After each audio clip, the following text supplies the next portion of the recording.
요즘 고등학생은 문과반과 이과반의 구분이 없다는 사실 알고 계시나요? 저희가 학교를 다니던 시절만 해도 문과반, 이과반의 구분이 있었죠. 하지만 지금 우리 아이들이 다니는 학교는 문이과 구분이 없습니다. 그리고 영국 드라마나 미국 드라마를 보면 학생들의 사물함이 복도에 있고 수업 시간마다 교실을 찾아가는 모습들 익숙하시죠? 우리나라 고등학교도요, 미드, 영드에 보던 모습처럼 변해가고 있습니다. 이런 학교의 변화는 교육과정에 적용되는 정책의 변화 때문인데요. 학교는 주기적으로 바뀌는 교육 정책에 많은 영향을 받을 수밖에 없죠. 지금은 2015 개정 교육과정에서 2022 개정 교육과정으로 바뀔 예정이고요. 고교학점제라는 제도도 전면 도입이 다가오고 있습니다. 매우 혼란한 상황이죠. 그래서 오늘은 내신 평가 방법이 어떻게 달라지는지 궁금해하시는 분들이 많아서 이야기를 해보려고 합니다. 안녕하세요, 이롤쌤입니다. 현재 중3과 중2 이하의 아이들은 한 학년 차이이지만 고등학교 입학 후에는 대입제도까지 커다란 차이점이 있는 학년이라고 설명을 드렸습니다. 중3은 고교학점제 과도기 대상이고요. 중2 이하가 고교학점제 전면 시행 대상 학년이죠. 이 부분은 많이 강조를 드려서 알고 계실 거예요. 현재의 교육과정도 수업을 선택해서 듣기 때문에 미드에 나오는 하이스쿨처럼 교실을 옮겨 다니게 되는 것이고요. 2025년부터는 이런 고교학점제 전면 시행을 눈앞에 두고 있습니다. 지금 영상을 보시는 대부분의 분들은 고등학교 다닐 때 문과반, 이과반으로 나뉘어 수업을 들었을 거예요. 그래서 요즘은 이렇게 문과, 이과가 없어졌다고 하면 놀라시는 학부모님들이 은근히 많이 계십니다. 뿐만 아니라 대학을 가는 방법도 무척이나 복잡하고 다양해졌죠. 그래서 요즘 학부모님들은요, 학생 못지않게 열심히 공부를 하십니다. 부모가 입시제도에 관심이 없으면 그 피해가 아이들에게 그대로 전달되는 사실을 알기 때문에 공부하는 학생 이상으로 노력하는 게 요즘 학부모님들의 상황입니다. 지금은 고교학점제가 전면 시행되기 전 과도기 단계이다 보니 모두가 궁금한 것도 많고 걱정도 많습니다. 그래서 지난번 영상에서는 고교학점제에서 가장 궁금한 질문 1편으로 고교학점제 고등학교에서 성적이 나쁜 경우 졸업을 할 수 없는지 이에 대한 설명을 드렸었습니다. 그리고 이번 영상에서는 학생마다 듣는 과목도 다르고 시간표도 다른데 성적을 어떻게 평가해야 된다는 것인지 이 이야기를 해보려고 합니다. 오늘 영상은 2부고요. 이 영상을 보시고 1부도 보시면 고교학점제에서 가장 많이 궁금해하시는 첫 번째 문제를 해결하실 수 있을 거예요. 그러면 오늘은 성적평가에 대한 부분을 이야기하도록 해보겠습니다. 우리가 학교를 다닐 때만 해도 사물함은 교실 안에 있었죠. 하지만 요즘 학교에는 사물함이 이렇게 미드처럼 복도에 나와 있는 형태가 많아진 것을 볼 수 있습니다. 예전에는 모든 학생의 시간표가 같았습니다. 시간표가 교실 앞에 붙어 있었고 같은 반 친구들끼리 같은 수업을 들었죠. 하지만 이제는 고등학교 2학년부터는 같은 반이어도 각자 다른 시간표를 가지게 될 경우가 많아졌습니다. 이런 변화는 학생들에게 선택권을 주는 교육과정으로 바뀌었기 때문인데요. 근데 그거 아시나요? 선택권은 예전에도 있었습니다. 일단 문과반, 이과반을 선택을 했었죠. 그리고 과학탐구나 사회탐구에서도 과목을 선택을 했었고요. 제2 외국어인 일어, 독어, 불어 이 중에 한 과목을 선택을 하기도 했었습니다. 그때와 지금이 달라진 것은요. 지금은 과목 선택의 범위가 국어, 영어, 수학 이런 기초 과목까지 더 폭넓어졌다는 것이에요. 그래서 학생들의 과목 선택이 다양해짐에 따라 같은 반이어도 서로 시간표가 달라져서 미드 영대에 나오는 학교처럼 수업을 계속 이동해서 들을 수밖에 없는 것입니다. 기존에는 같은 반 그리고 같은 담임선생님 이렇게 소속감이 있었습니다. 이제는 이런 소속감은 공통 과목으로 같은 수업을 듣는 고1 때가 가능합니다. 하지만 선택의 폭이 넓어지는 고2부터는 같은 반이어도 선택 과목이 달라지며 시간표도 각자 달라지게 됩니다. 이처럼 학생마다 각기 다른 과목을 선택하는 경우 아이들이 선택하는 과목에 대한 평가는 어떻게 이루어진다는 걸까요? 이 평가 방식을 이해하기 위해서는 상대평가, 절대평가에 대한 이해가 먼저 필요합니다. 먼저 상대평가는요. 등급당 학생들의 그 비율을 정해놓고 학생을 성적순으로 한 줄로 세워 순위를 매기는 평가입니다. 그러니까 학생 간 비교 우열만 알 수 있을 뿐이죠. 현재 이 9등급제의 상대평가는 상위 4%까지는 1등급, 그리고 4% 이하 11%까지는 2등급 등의 방식으로 등급을 부여하고 있습니다. 그래서 9등급까지 두 부를 칼로 베듯 나누는 평가라고 할 수 있어요. 그래서 상대평가는 상대는 나의 적이 되어 무한 경쟁을 유발하고요. 누군가 대학에 가기 위해 또 어떤 누군가는 희생되기도 하고 1등급을 받았어도 실제로 이 학생이 무엇을 배웠고 어느 정도 알고 있는지에 대한 정보는 얻을 수 없는 평가입니다. 절대평가는요. 성취 목표에 도달하면 누구나 A를 받을 수 있습니다. 이 평가를 성취평가라고도 합니다. 그래서 절대평가는요. 얼마만큼 성취했고 목표에 도달했는지를 평가하기 때문에 학생의 진로와 흥미에 따라 선택권을 보장하는 고교학점제 도입 취지에는 이러한 절대평가가 어울립니다. 그런데 2015 개정 교육과정이 적용된 2018년도 고1부터는요. 이렇게 상대평가만 하지도 않고요. 절대평가만 하지도 않습니다. 두 개의 평가를 지금은 혼용해서 같이 쓰고 있습니다. 보시면 수능에서도 절대평가를 하고 있는 과목과 상대평가를 하고 있는 과목이 있고요. 내신도 마찬가지입니다. 그래서 지금 현재는 두 개의 평가를 혼용해서 같이 쓴다. 이렇게 이해를 하시면 되겠습니다. 현재 중3까지예요. 2015 개정 교육과정은 현재 2008년생까지 적용이 되는 교육과정입니다. 여기서 알아두실 부분은요. 여기 보통교과 밑에 있는 이 부분입니다. 공통과목, 선택과목.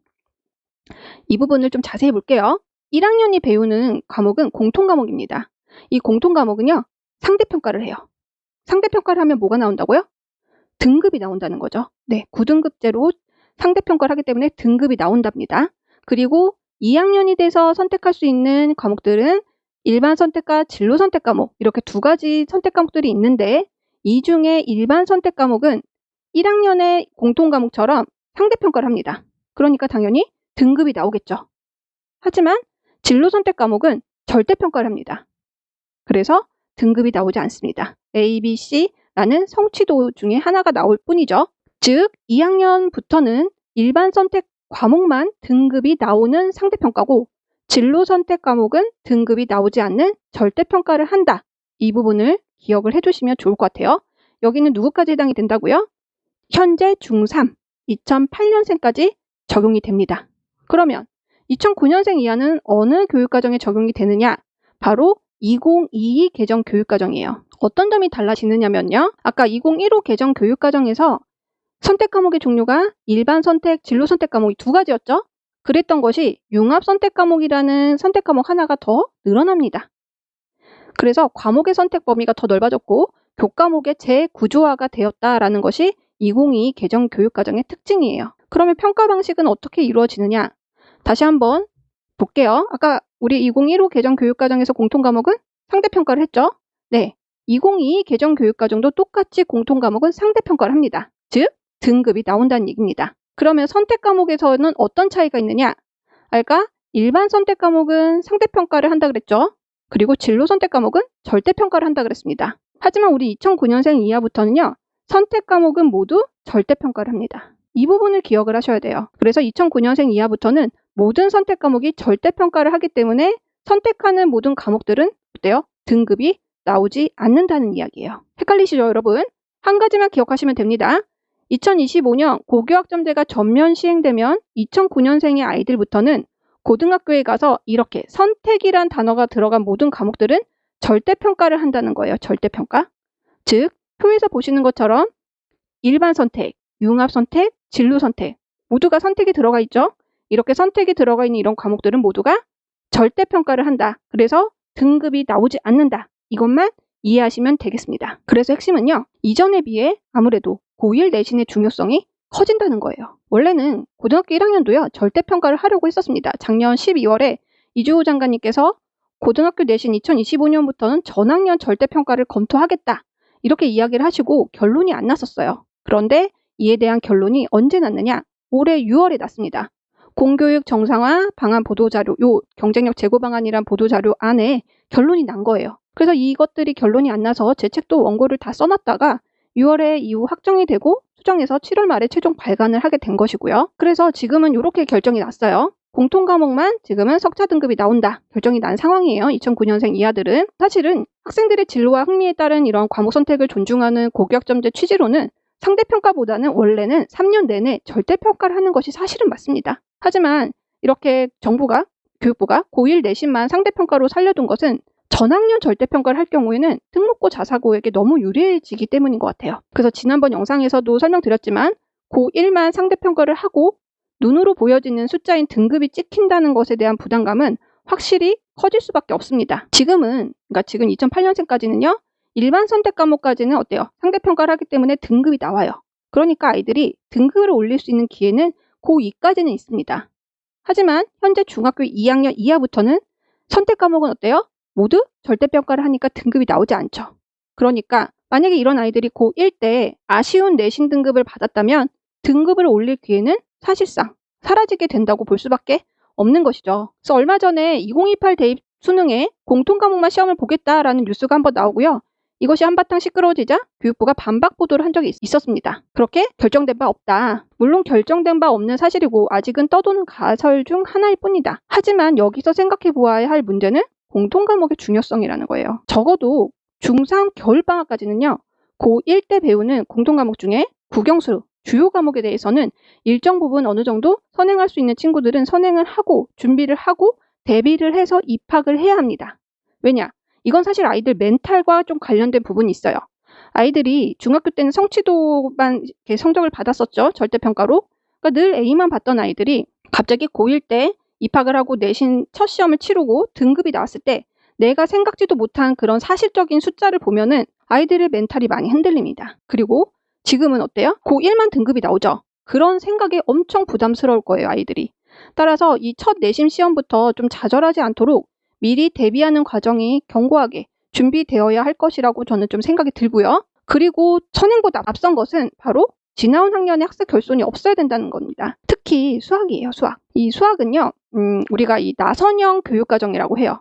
나선형 교육과정은 달팽이의 집이 위로 갈수록 점점 커지고 넓어지듯이 교육과정의 내용을 교과의 기본 구조로 다루면서 시간의 흐름에 따라 점점 폭넓고 깊이 있게 조직해가는 교육과정을 뜻합니다. 그러니까 처음에는 쉽게 배우다가 그 다음에 단계적으로 계속 높은 수준의 내용을 가르치는 거죠. 예를 들어 덧셈을 배우는데 1학년 1학기에만 나오지 않죠. 이 덧셈은 2학년에도 나오고요. 3학년에도 나옵니다. 그래서 덧셈을 배우는 것은 계속성 그리고 이런 것들이 관련이 있기 때문에 1학년 때 못하면 어때요? 2학년 때도 못하고 3학년 때도 못하는 거예요. 그리고 이게 자꾸 높아지죠, 수준은. 1학년 1학기 때는 한 자릿수를 배웠다면 2학년 때는 두 자릿수. 이런 식으로 더 내용은 깊어집니다. 그래서 수학은요. 지난 교육과정에서 아이들이 제대로 학습이 되지 않는 부분이 있는지 없는지를 확실히 체크를 하셔야 되고요. 만약 학습이 되지 않은 부분이 있다면 절대 그 다음 학년으로 올라가지 않도록, 왜냐하면 따라갈 수 없기 때문에 그렇게 체크를 꼭 해주시면 좋을 것 같습니다. 수학에 관련해서는 또다시 한번 강조를 드릴게요. 정리하자면 2025년 고교학점제가 전면 시행되는 우리 2009년생부터는요. 1학년 때 듣는 공통 과목은 기존과 마찬가지로 상대평가를 하기 때문에 등급이 나옵니다. 그리고 선택 과목의 종류로는 일반 선택과 진로 선택만 있던 것이 융합 선택까지 항목이 더 늘어난다. 그래서 선택의 범위가 더 넓어진다. 라는 것이 핵심이었고요. 그런데 중3까지는요. 일반 선택은 상대평가, 진로 선택은 절대평가를 한다고 했죠. 하지만 2009년생 이하부터는 모든 선택 과목이 절대평가를 한다. 그래서 선택하는 모든 과목들은 등급이 나오지 않는다. 이 사실만 기억을 하시면 되겠습니다. 그래서 고1 내신의 등급 그리고 이런 공통 과목이 중요하다. 그 얘기를 오늘 많이 강조를 드렸어요. 학생들에게 선택의 범위가 넓어졌고요. 그리고 이 학생이 어떤 과목을 선택했는지 이것이 입시까지 영향을 미칩니다. 그것은 학생부 종합전형에서 과목 이수 현황을 중요하게 보기 때문입니다. 그렇기 때문에 중학교 3년 동안은 아이가 진로에 대한 고민을 할 필요성이 있습니다. 이것은 제가 또 계속해서 진로에 대한 이야기도 많이 해드릴 예정이에요. 결국 고교학점제는 진로를 찾고 그에 필요한 공부를 스스로 할 수 있는 능력이 있는 아이들에게 유리한 제도가 될 것입니다. 저도 초등학생 아이를 키우면서 고민을 많이 하고 있어요. 어디에 중점을 두어야 하고 무엇이 우선순위일까? 그리고 어디에 가지를 쳐야 될까? 이런 것들을 끊임없이 고민을 하고 있고요. 그 고민을 계속 함께 나누고 복잡한 내용들은 최대한 쉽게 설명해 드리면서 도움이 될 수 있도록 노력하는 이로울쌤이 되겠습니다. 지금까지 시청해 주셔서 감사합니다.